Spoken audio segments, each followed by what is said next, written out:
Good morning मेरे प्यारे शैतानों। चलो आज की क्लास शुरू करते हैं। तो हम लोग डिस्कस कर रहे थे पेज नंबर 27 और अभी तक हमने देखा था that the buses had stopped at a petrol pump क्योंकि दो बसेस को जो है रिफ्यूल करने की जरूरत थी और कुछ बच्चे जो है वो because of excitement they had come down the buses to see how the buses were being refuelled. ठीक है, तो उनमें से एक बच्चा बोलता है, अरे यार देखना ये बस का कितना बड़ा टमी है, ये तो बड़ा पेटू है। टमी मतलब यहाँ पर the fuel tank of the bus. ठीक है, फ्यूल टंकी जिसमें पेट्रोल या डीजल भरा जाता है उसको ये टमी कह रहा है। कहता है इस पेटू बस ने तो अभी तक 100 लीटर डीजल गटक लिए। तब फिर दूसरा बच्चा कहता है, हाँ यार अब तो इसने 100 लीटर जो डीजल गटक लिए है इसके लिए वी विल हैव टू पे 3500 रुपीज। अब मुझे 3500 रुपीज हमें देना पड़ेगा इसके लिए। ठीक है, तो देखिए बच्चों यहाँ पर आपको एक पिंक बॉक्स में क्वेश्चन दिया हुआ है। क्या दिया है? That look in the picture and find the price of 1 litre of diesel. यहाँ पे जो आपको पिक्चर दिया हुआ है आप उस पिक्चर को देखिए और देख करके बताइए कि 1 लीटर डीजल का क्या कॉस्ट है। पिक्चर में आपको फ्यूल डिस्पेंसर दिख रहा है। फ्यूल डिस्पेंसर किसको कहते हैं? मैंने आपको इसके पहले वाले क्लास के वीडियो में पिक्चर दिखाया था, है ना। और आप सबने जो है पेट्रोल पंप पे, पेट्रोल स्टेशन पे देखा भी होगा फ्यूल डिस्पेंसर को। उसमें क्या रहता है? नोजल्स लगे हुए रहते हैं और जो पेट्रोल पंप वर्कर होता है उन नोजल्स को क्या करता है? आपके व्हीकल के टंकी में डालता है, टमी में डालता है और जब तक वो उसको प्रेस किया हुआ रहता है तब तक वो उसके टमी में उसका खाना, उसका फ्यूल यानी कि पेट्रोल या डीजल वो भरता रहता है। ठीक है, तो देखिए बच्चों यहाँ पर फ्यूल डिस्पेंसर का जो पिक्चर दिया है वहां पर देखिए लिखा है ऊपर में LTRS। बेटा LTRS इज एक्चुअली लीटर्स, इसको शॉर्ट में ऐसे लिख दिया गया है लीटर्स। ठीक है, जब भी हमको वॉल्यूम नापना होता है तो हम लोग लीटर में नापा करते हैं। उसके बाद देखिए नीचे में लिखा हुआ है RS, that is actually rupees. ठीक है, तो लीटर्स वाले इसमें देखिए इसके सामने जो बॉक्स बना हुआ है वहां पे क्या नंबर लिखा है? 100.0। ठीक है, और रुपीज वाले बॉक्स में देखिए क्या लिखा हुआ है? 3500 लिखा हुआ है। बच्चों ये लीटर वाला जो बॉक्स है ना, it tells you how much fuel has been filled into the tummy of the vehicle. ठीक है, कितना फ्यूल जो है वो भरा जा चुका है फ्यूल टंकी में व्हीकल के। और ये जो है रुपीज वाला बॉक्स ये बताता है कि जितना फ्यूल अभी तक व्हीकल पी लिया है उसका कितना कॉस्ट हुआ है। ठीक है, तो देखिए ये दिया है, इस इंफॉर्मेशन को यूज करके आपको बताना है कि 1 लीटर डीजल का कितना कॉस्ट है। तो पहले तो बच्चों आप लोग अपनी कॉपी में इस क्वेश्चन को लिख लो, फिर वीडियो पॉज करके अच्छे से आंसर करो इसका। If the cost of 100 liters of diesel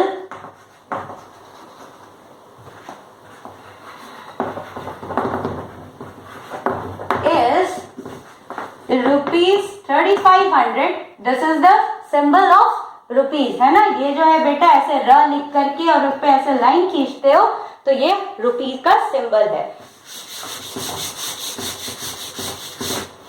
3500, then find out the cost of 1 liter of diesel। अगर 100 लीटर डीजल का कॉस्ट 3500 रुपीज है तो पता करके बताइए कि 1 लीटर डीजल का कॉस्ट कितना होगा। मैं आपको इसको सॉल्व करने के पहले एक और क्वेश्चन दे रही हूं। आप जो है अपने कॉपी में इसके नीचे leave some space for answering it. ठीक है, इसको सॉल्व करने के पहले मैं आपको एक दूसरा क्वेश्चन दे रही हूं, आप उसे नोट डाउन करो और मुझे सॉल्व करके बताओ, ठीक है। चलिए दूसरा क्वेश्चन है, if the cost of 5 toffees is rupees 25, then what is the cost of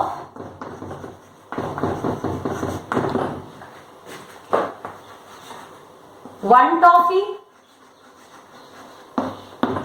अगर 5 टॉफीज का कॉस्ट 25 रुपीज है तो बताइए कि एक टॉफी का कॉस्ट कितना होगा। भाई मान लो कि आप जो है शॉपकीपर के पास 25 रुपीज लेकर के जाते हैं और शॉपकीपर जो है वो आपको एक ही टॉफी देता है और उसके 25 रुपीज ले लेता है, तो एक टॉफी का दाम कितना हुआ? 25 रुपीज। अब मान लेते हैं कि आप शॉपकीपर के पास 25 रुपीज लेके जाते हैं और 25 रुपीज में वो बोलता है कि आपको 2 ही टॉफी मिलेगी, दोनों का कॉस्ट एक ही है, ठीक है, दोनों टॉफी का कॉस्ट सेम है। वो बोलता है कि 25 रुपीज में आपको 2 टॉफी मिलेगी ये वाली, तो आप खरीद लो, आप खरीद लेते हो। तो यहां पर एक टॉफी पे कितना खर्च किया? 25 रुपीज लिया था आपने और इससे आपने 2 टॉफी खरीदी, दोनों का दाम कितना है? बराबर है, यानी 25 का आधा जो होगा वो आपने इस पे खर्च किया और 25 का आधा जो होगा वो आपने इस टॉफी पे खर्च किया, है ना। तो 25 पैसे को, रुपीस को आप क्या कर रहे हो? 2 भाग में बांट रहे हो, बराबर भागों में, यानी कि यू आर डिवाइडिंग 25/2। आंचू कर रहे हो ना। यही अगर ऐसा होता कि 25 रुपीज में आपको शॉपकीपर बस 3 टॉफी देते, तीनों टॉफी का सेम कॉस्ट होता, तो आप जो है एक टॉफी पे कितना खर्च कर रहे होते? 25 को 3 बराबर भाग में बांटते और एक भाग जितना आता उतना रुपया खर्च किए होते एक टॉफी खरीदने के लिए। तो वैसे ही बच्चे यहाँ पे क्वेश्चन है कि आपकी मम्मा ने आपको 25 रुपए दिए और बोला कि इसमें टॉफी खरीद के ले आओ 5 टॉफी। आप दुकान में गए, दुकानदार को बोलते हो कि ठीक है अंकल 25 रुपए में 5 टॉफी मुझे दे दो, तो एक टॉफी का कॉस्ट कैसे पता करोगे? 25 रुपीज में 5 टॉफी खरीदे तो एक टॉफी पे 25 का 5th पार्ट आपने खर्च किया ना। 25 को 5 बराबर भाग में बांटोगे, एक भाग जो होगा वो एक टॉफी पे खर्च होगा, तो क्या कर रहे हो? 25 को तुम 5 पार्ट्स में डिवाइड कर रहे हो, इक्वल पार्ट्स में, ठीक है, क्योंकि सारे टॉफी का दाम इक्वल है, इसलिए इक्वल पार्ट में तुम पैसे को डिवाइड करोगे। तो डिवाइड करो, स्टेटमेंट लिखना तो पड़ेगा, क्योंकि विदिशा मैडम को तो क्वेश्चन कैसे सॉल्व हुआ ये समझ ही नहीं आता, उनको लिख लिख करके समझाना पड़ता है कि मैडम इतने का दाम इतना है, इतने का इतना है, तो फिर इसको इससे डिवाइड करेंगे तो आंसर मिलेगा। मैडम को कुछ भी नहीं आता। तो चलो अब लिखो और समझाओ मुझे। कॉस्ट ऑफ 5 टॉफीज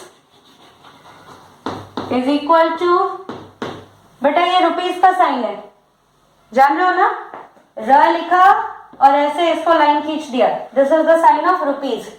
तो 5 टॉफीज का दाम लिख लो यहाँ पे कितना है। Therefore cost of 1 toffee is equal to, Vidisha ma'am को आगे नहीं आता, आप करो, ठीक है, करो, समझाओ मुझे।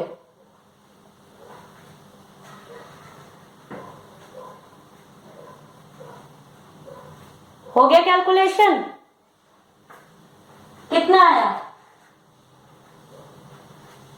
5 रुपीज। यस, बिल्कुल सही।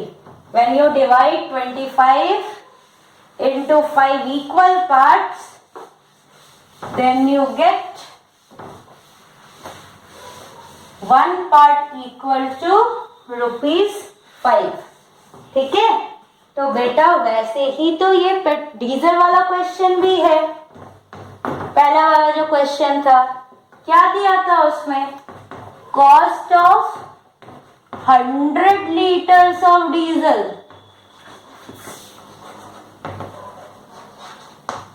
that was equal to 3500 rupees। ठीक, अब आपको पूछा कॉस्ट ऑफ 1 लीटर निकालो, तो 3500 को आप कितने इक्वल पार्ट्स में डिवाइड कर रहे हो? यहाँ पर 100 इक्वल पार्ट्स में। Therefore, cost of 1 liter of diesel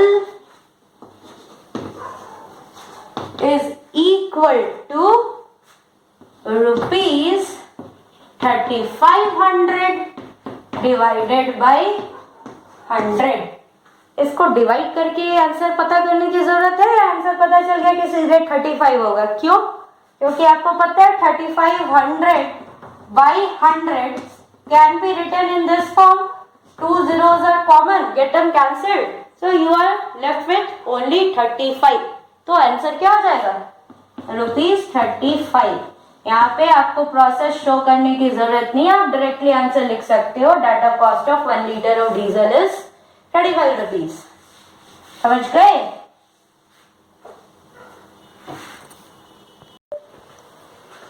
While the buses were getting refilled at the petrol pump, some of the students thought कि जब बस यहाँ पर रुकी है भाई तो क्यों ना जाके वॉशरूम यूज कर ले, पता नहीं आगे वॉशरूम मिलेगा कि नहीं, बस रुकेगी कि नहीं। तो some of them went to use the washroom, जिनमें से एक अमन भी था। वॉशरूम गया तो बहुत समय तक वो वॉशरूम के अंदर ही था। तो उसकी एक क्लासमेट है, वो उसको चिढ़ाती है, बाबा Aman took that much time as much time was taken by a bus to get refilled। जितना समय एक बस की टमी को भरने में लग रहा है उतने देर के लिए अमन जो था वो वॉशरूम में था। तो आपसे पूछा है कि for how long was Aman inside the bathroom, Aman bathroom के अंदर कितने टाइम के लिए था।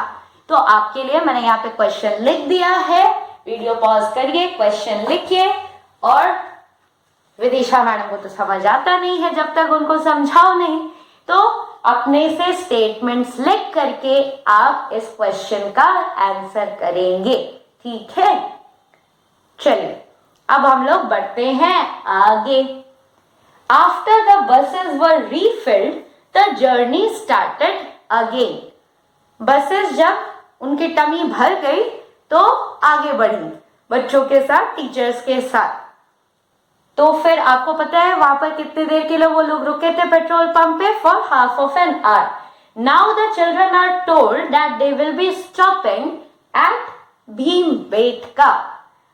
हम लोगों ने पहले भी भीमबेटका नाम की जगह के बारे में चर्चा की थी ना। बच्चों को बताया जाता है कि अब जो है हम लोग भीमबेटका नाम की जगह पर रुकेंगे। तो अंजन पूछता है व्हाट इज भीमबेटका? भीमबेटका क्या है? What is so special about Bhimbetka that we will be stopping there? Bhimbetka में ऐसा क्या स्पेशल है कि भाई हम लोग वहां पे रुकेंगे?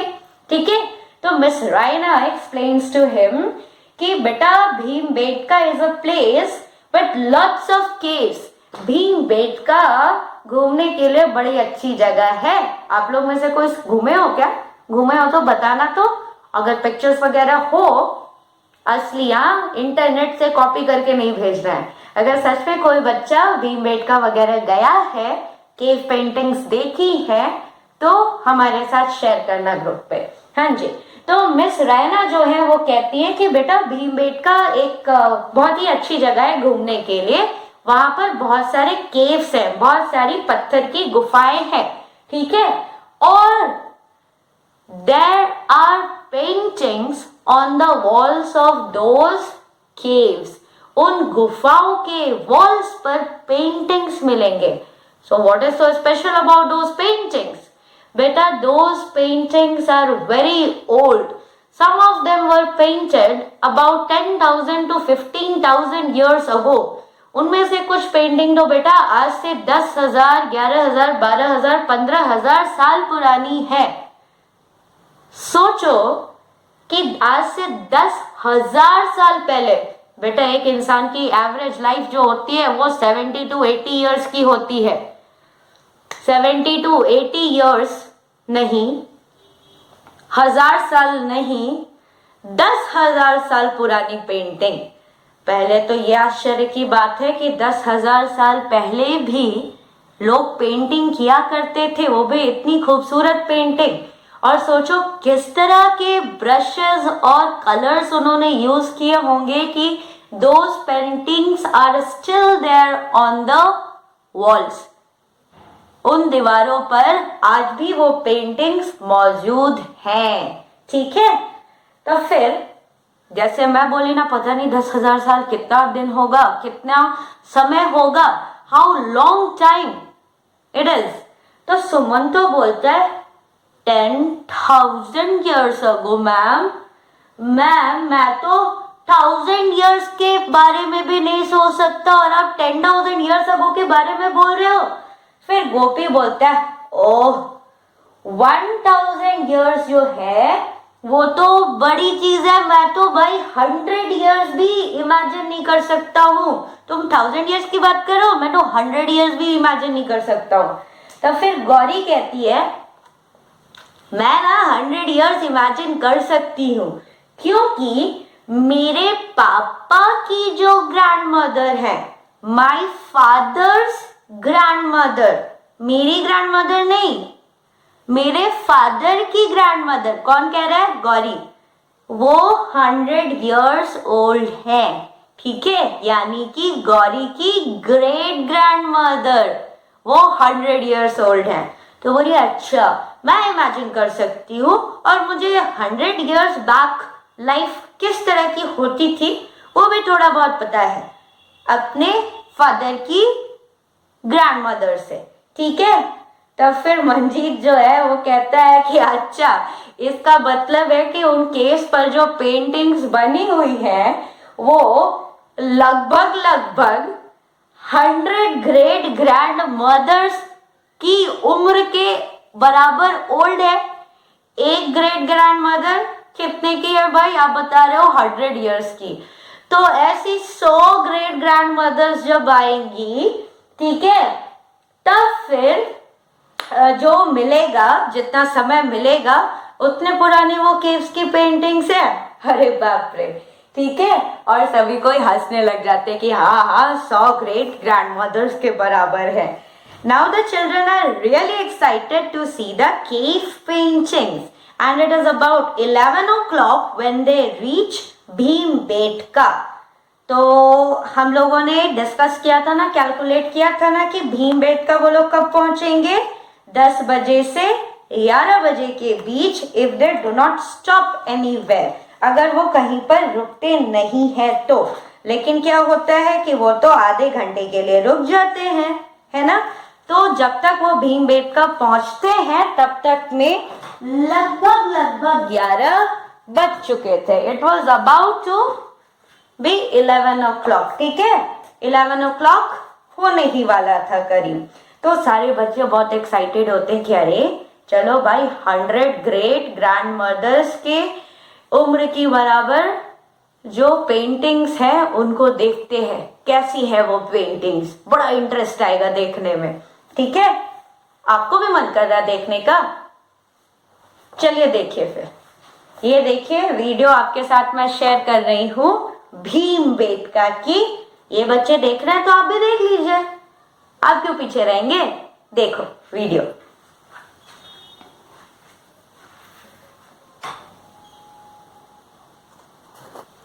दोस्तों, शुरुआत से ही इंसान फ्यूचर के लिए हिस्ट्री का डॉक्यूमेंटेशन करता आया है. ताकि आने वाली जनरेशन्स को अतीत के बारे में पता चल सके। आज हम आपको कुछ ऐसे ही डॉक्यूमेंटेशंस के बारे में बताएंगे जिससे हमें प्री हिस्टोरिक इंसान के रहन सहन और जिंदगी के बारे में पता चलता है। रायसेन एमपी, यहाँ की रातापानी वाइल्ड लाइफ सेंचुरी का भीमबेटका रॉक शेल्टर्स में है 600 से भी ज्यादा प्री हिस्टोरिक रॉक केव्स। 1957 में जब डेरिंग आर्कियोलॉजिस्ट वीएस वाकनकर ने इन भीमबेटका केव्स की डिस्कवरी की तो इनमें से करीब 350 केव्स की दीवारों पर ऐसी पेंटिंग बनी थी जो हजारों साल पुरानी थी। केव्स की दीवारों पर पेंटिंग, पर क्यों? जितने रिसर्च करने वाले हैं इसके पीछे अलग अलग वजहें देते हैं, पर ज्यादातर का ये मानना है कि इन पेंटिंग्स और ड्राइंग्स के जरिए हमारे पूर्वज एक दूसरे से कम्युनिकेट करते थे और अपनी लाइफ को आने वाले भविष्य के लिए डॉक्यूमेंट भी करते थे। इन पेंटिंग्स में आपको पेलियोलिथिक पीरियड से लेकर मिडिवल पीरियड की पेंटिंग्स देखने को मिलेंगी। पब्लिक के लिए खुली सिर्फ 12 केव्स में सबसे पुरानी पेंटिंग करीब 15,000 साल पुरानी है। पेंटिंग्स में आपको जंगली जानवर, उनका शिकार करते इंसानों की पिक्चर्स भी देखने को मिलेंगी। इन पिक्चर्स को बनाने वालों ने इनके जरिए अपने रहन सहन, डेली लाइफ, फेस्टिवल्स, एग्रीकल्चर और उनसे जुड़ी कई चीजें पेंट की हैं, जैसे हाथी, सांभर, बाइसन और हिरन। पर ये पेंटिंग किन ब्रशेस और किस पेंट से बनी होंगी जो इतने सालों के बाद भी एकदम सही सलामत हैं? दरअसल पेलियोलिथिक एज वो युग था जब इंसान ने पत्थर के औजार बनाना शुरू किए। ये युग 26 लाख साल पहले से लेकर 12,000 साल पहले तक रहा। इस युग के अंत तक इंसानों ने एडवांस स्टोन टूल्स का इस्तेमाल करना शुरू कर लिया था। खेती भी इस दौरान शुरू हो गई थी। और जब पेंटिंग और ड्राइंग बनाने के लिए इंसानों को टूल्स की जरूरत पड़ी तो उन्होंने अपने दिमाग के सभी घोड़े दौड़ा लिए। ये है एसएस गुप्ता जी, जिन्होंने करीब 15 सालों तक बतौर सीनियर आर्कियोलॉजिस्ट इन केव्स पर काम किया है और इनका ये मानना है। ये जो रंग आप देख रहे हो तरह के, जैसे लाल है या सफ़ेद है, तो जो लाल रंग है उसको बनाने के लिए यहाँ पे गेरुआ रंग मिलता है, जो हीमेटाइट एक लाल रंग का पत्थर होता है जो यहाँ की सरफेस सतह पे पाया जाता है इन सैलासरों की। इसी तरह जो सफ़ेद रंग के चित्र आप देख रहे हो उनको बनाने के लिए चूने का किया गया है। और ये चूना और ये लाल रंग जब ये अपने पत्थर में इसके चित्र बन जाते हैं तो उनके बीच में एक बॉन्ड स्थापित हो जाता है और इस बॉन्ड के बनने के बाद फिर वो चित्र किसी भी उसमें निकलता नहीं है वहां से। पिसे हुए कलर्स को ऑयल के साथ मिलाते थे जो शायद जानवर की चर्बी, बीजों को पीसकर या फिर पेड़ों से निकाला जाता था। ये भी एक वजह है कि इतने सालों तक इनका रंग जैसे का तैसा है। और पेंटिंग बनाने के लिए ब्रश नहीं, पॉर्क्यूपाइन के कांटे, पेड़ों की टहनी और उंगलियां यूज की थी। वेरी स्मार्ट आदि मानव। इनकी खूबी यह है कि इनके साथ साथ यहाँ पर पत्थर के औजार मिलते हैं जो कि अन्यत्र जगहों पर नहीं पाए जाते हैं और इतनी बहुतायत में जो चित्रकारी है वो एक स्थल पर कहीं देखने को नहीं मिली है। ऐसी अमेजिंग पेंटिंग वाली हिस्टोरिक केव्स का फ्यूचर सुधर जाए, इसलिए 2003 में यूनेस्को ने इसे वर्ल्ड हेरिटेज साइट्स में शामिल किया। दुनिया में और भी कई जगह ऐसी प्री हिस्टोरिक केव पेंटिंग्स पाई गई हैं, जिसमें स्पेन की एल कैस्टिलो केव्स, फ्रांस की शूवे केव्स हैं, लेकिन सबसे पुरानी रॉक पेंटिंग सुलावेसी इंडोनेशिया के मारोस की पेंटिंग्स हैं। कहा जाता है कि यहाँ की बनी एनिमल्स की तस्वीरें 35,000 साल पुरानी हैं। महाभारत काल में वनवास के दौरान पांडव यहाँ पर आके रुके थे और जिस जगह पर भीम बैठे उसे भीमबेटका कहा गया, जो बाद में भीमबेटका कहलाया। अब महाभारत काल का कोई हीरो यहाँ आया हो या नहीं, पर यहाँ की प्री हिस्टोरिक पेंटिंग्स अपने आप में एक हीरो हैं और हजारों साल के बाद भी इन पत्थरों की गुफाओं में इनका टशन बरकरार है। बच्चे जो थे वो बड़े ही एक्साइटेड होकर के भीमबेटका के केव्स को देख रहे थे, उनकी जो पेंटिंग्स थी उनको देख रहे थे। तो शंकर की नजर पेंटिंग्स पर पड़ी और उसने देखा कि अरे इन पेंटिंग्स में तो बाइसन्स के पिक हैं। बाइसन्स क्या होते हैं बच्चों? बच्चों अभी आप लोग अपनी स्क्रीन पे देख रहे हो, ये जो एनिमल दिख रहा है ना, this is bison. Does it not look to a very great extent like a cow? ये बहुत हद तक एक गाय जैसा दिख रहा है ना, थोड़ा सा ही डिफरेंस होता है, इसका सर जो होता है that is larger than cow, गाय से इनका सर थोड़ा सा बड़ा होता है and you can see in the picture that they have hair on their shoulders, उनके कंधों पर बेटा बाल हैं लंबे लंबे, है ना। तो इन्हीं को बाइसन्स कहते हैं, जो कि बहुत हद तक काउ जैसे दिखते हैं लेकिन they are different from cow, ठीक है, दोनों अलग अलग एनिमल्स हैं। तो उन पेंटिंग्स में भाई शंकर को दिखता है कि अरे यहाँ तो बाइसन्स के पिक्चर बने हैं। I have got an idea what I am going to do, that I am going to count a number of bisons in these paintings and you count the number of deer in the paintings। बच्चों अभी आपने video देखी थी ना, वहां पर आपने paintings में देखा होगा डियर का भी पिक्चर था और वीडियो में आपने सुना भी होगा सांबर डियर, है ना। तो सांबर डियर ये बेटा डियर का ही एक टाइप है। तो ये बच्चा जो है शंकर कहता है कि मैं काउंट करता हूं कि इन पेंटिंग्स में कितने बाइसन्स हैं और तुम काउंट करो कि इन पेंटिंग्स में कितने डियर हैं, ठीक है। तब बोनोमाला कहती है and I will count number of people in these paintings, मैं काउंट करती हूं कि यहाँ पर पीपल कितने हैं। Let us see which are the most, सबसे ज्यादा कौन है, बाइसन्स या डियर या फिर लोग। तो दे स्टार्टेड काउंटिंग, देखो यहाँ पे आपका पिक्चर भी दिया है, देखिए ये बच्चा जो काउंटिंग कर रहा है 34, 35, 36, 37, हे आई गॉट 37 बाइसन्स। तो वो काउंट करके बताता है यहाँ 37 बाइसन्स है, ठीक है। फिर दूसरी बच्ची जो है वो काउंट कर रही है 112, 113, I can see 117 deer in these paintings, मुझे इन पेंटिंग्स में 117 डियर दिख रहे हैं। अब इस इंफॉर्मेशन को जरा नोट करो कॉपी में।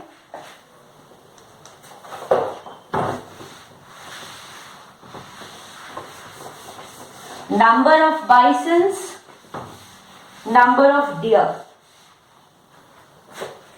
कितना काउंट किया भाई शंकर ने,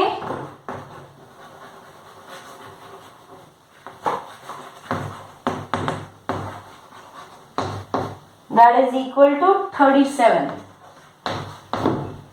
फिर आता है भाई number of dear,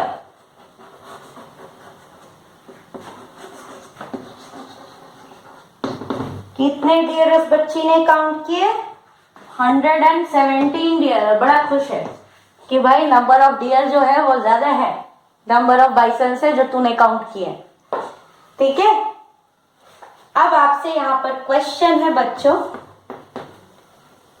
how many more deer are there than bisons, how many more deer are there than bisons. अच्छा एक चीज और देखो बच्चों, बाइसन का प्लूरल यहाँ पे बाइसन्स लिखा है, तो यहां पर भी तो डियर का प्लूरल फॉर्म यूज होना चाहिए था। Actually this is the plural form that has been used here. Deer is used in singular form as well as in plural form. Deer का प्लूरल भी बेटा डियर ही होता है, you don't add S to it, ठीक है। तो यहां पर डियर प्लूरल फॉर्म में है। थोड़ी सी इंग्लिश भी पढ़ लेते हैं। If 37 is the number of bisons and 117 is the number of deer, तो आप बताओ कि डियर जो है वो कितने ज्यादा है बाइसन से। क्या करोगे, सबट्रैक्ट करोगे। विदिशा मैडम को एक्सप्लेन कर देना। चलिए थोड़ा सा टाइम दे रही हूं आपको, क्वेश्चन नोट करिए।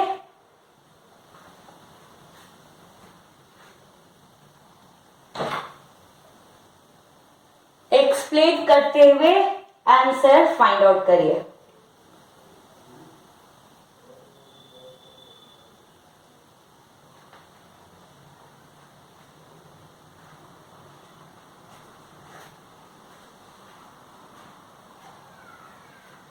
कर लिया?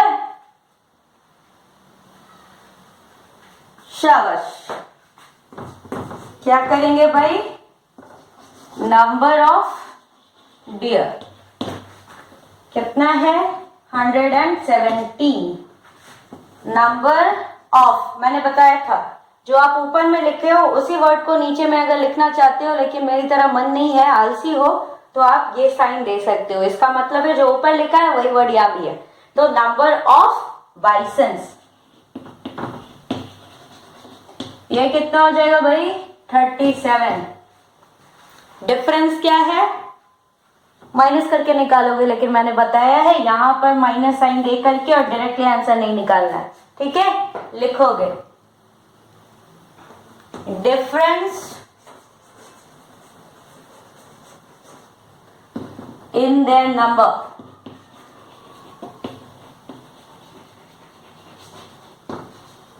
that is equal to 117 minus 37। कितना हो जाएगा भाई? 80 है ना? Therefore there are 80 deer more than bisons। ठीक है? लेकिन इन दोनों बच्चों से भी ज्यादा खुश थी बोनोमाला। क्यों? उसको क्या टास्क असाइन किया गया था? To count the total number of people in the paintings. और वो खुश इसलिए थी क्योंकि उसने जब काउंट किया नंबर ऑफ पीपल, ठीक है, तो वो कहती है कि तुम्हारे डियर और बाइसन्स दोनों को अगर मिला दूं ना, तो जो नंबर आता है उससे भी ज्यादा नंबर ऑफ पीपल है, इसलिए वो खुश है। ठीक है?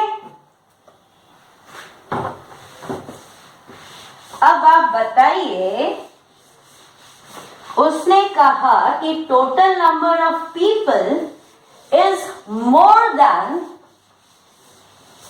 Total number of bisons and deer taken together. तो टोटल नंबर ऑफ बाइसन्स कितने थे भाई? 37 थे ना? टोटल नंबर ऑफ डियर कितने थे? 117 थे ना? इन दोनों को अगर हम ऐड करें तो कितना आता है? 7 + 7 आप लोग कर लो। 14 का 4 बच गया 1, 3 + 1 4, 4 + 1 is 5 और हो गया यहाँ पर 154। तो दोनों को इकट्ठा किए तो 154 आया। Number of people is more then this number. इस नंबर से ज्यादा लोग थे उस पेंटिंग में। लेकिन एक और चीज दिया है कि हर काउंट इज लेस देन 200। उसका काउंट जो है वो 200 से कम है, यानी कि नंबर ऑफ पीपल जो है that is greater than 154 and less than 200। 154 से ज्यादा है लेकिन 200 से कम है।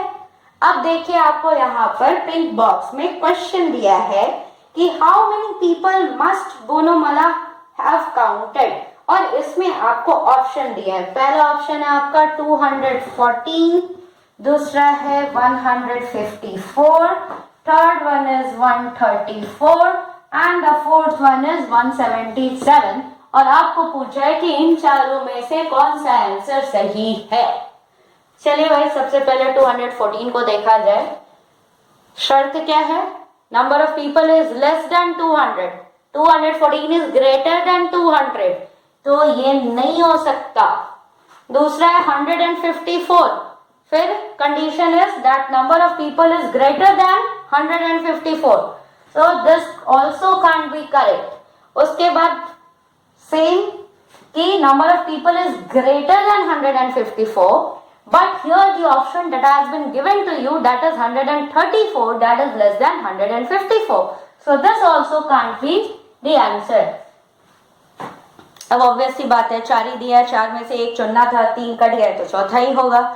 अगर इसमें अदर्स दिया होता कि नहीं इन चारों में से कोई नहीं होगा, नन ऑफ द अबव, या फिर दिया होता अदर, तब फिर आपको इसको भी चेक करना पड़ता कि ये जो दिया है वो सही है कि नहीं। तो क्या दिया है 177. Now 177 is greater than 154.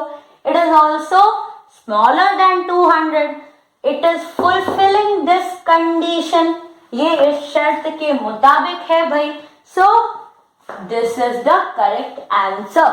ठीक है, तो इसे आप बुक में ही कर सकते हो.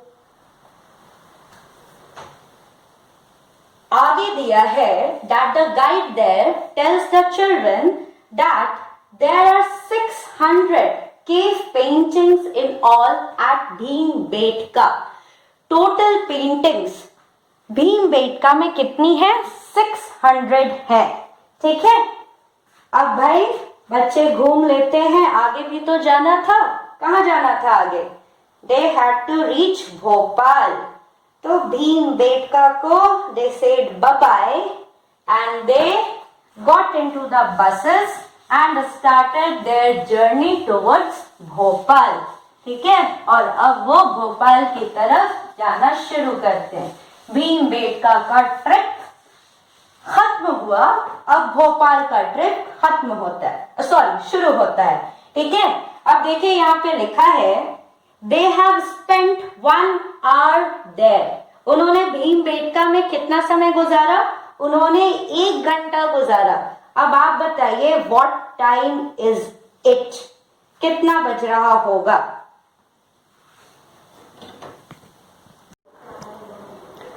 बच्चों, they had reached Bhimbetka at about 11 o'clock.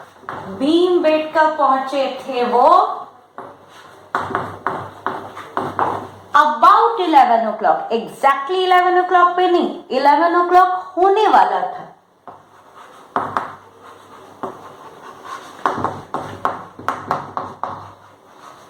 ठीक, then they spent 1 hour at Bhimbetka. फिर भीमबेटका पे वो लोग 1 घंटे का समय बिताते हैं. And then they start from there to Bhopal. फिर वहां से वो लोग भोपाल की जर्नी शुरू करते हैं. तो भीमबेटका से भोपाल की जर्नी कितने बजे शुरू करेंगे? 1 घंटे बिताया ना वहां पे. तो भीमबेटका से भोपाल की जर्नी स्टार्ट होगी एट अबाउट 12 o'clock. 1 घंटे बाद, यानी कि एट अबाउट 12 o'clock. उसके बाद देखिए आपसे पूछा है कि they should reach Bhopal in less than 1 hour. वो लोग जो है 1 घंटे से कम समय में ही भोपाल पहुंच जाएंगे. तो कितने बजे भोपाल पहुंचेंगे? 1 बजे के आसपास पहुंचेंगे. 1 बजे से थोड़ा पहले पहुंचेंगे. ठीक है, before 1 o'clock they will reach Bhopal. तो चूंकि थोड़ा पहले ही पहुंचेंगे तो लिखा हुआ है एट अबाउट 1 o'clock. ठीक है, they will reach Bhopal at about 1 o'clock. ये क्वेश्चन भी आपके बुक में दिया है पेज नंबर 29 में, सबसे लास्ट में इन द पिंक बॉक्स. आपसे पूछा है कि at what time will they reach Bhopal. तो आंसर क्या होगा? They will reach Bhopal at about 1 o'clock. So do this question in the book itself. Book में ही आप कर लीजिए. सुबह 9 बजे के चले थे. ठीक है, 1 बजे पहुंचेंगे भोपाल. भूख तो लगेगी ना. तो बच्चे जो है they started feeling hungry by this time and therefore they took out their lunch packs. Biscuits, oranges and bananas are also distributed in all the buses. बच्चों ने अपने टिफिन तो निकाल ही लिए, उसके साथ साथ जो है उन्हें बिस्किट्स, ऑरेंज और बनाना भी मिले. तो आपको लिखा है कि each child is to be given 1 orange, 1 banana and 5 biscuits. कितने बच्चे थे भाई? मैं तो भूल गई. 210 बच्चे थे टोटल, है ना.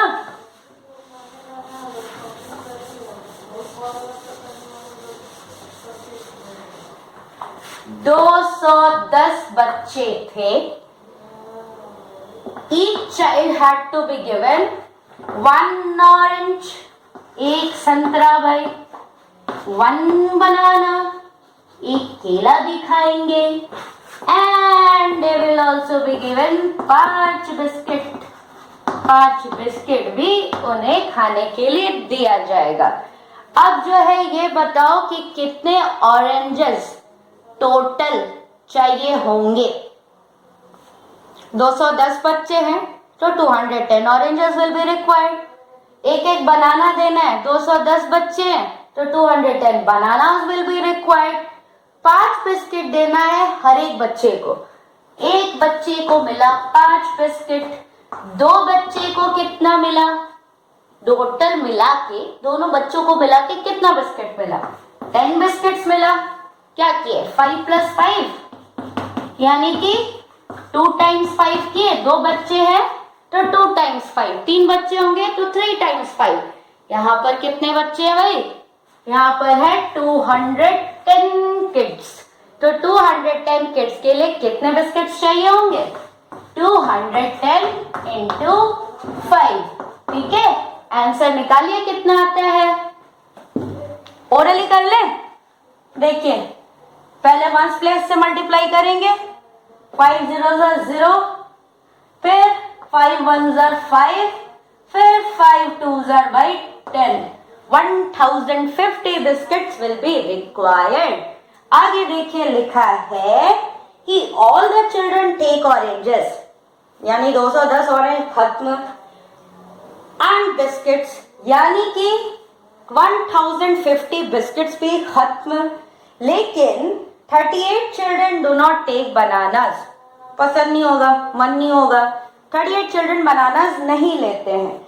तो आपको पूछा है कि अब आप बताइए कि how many oranges, biscuits and bananas were distributed.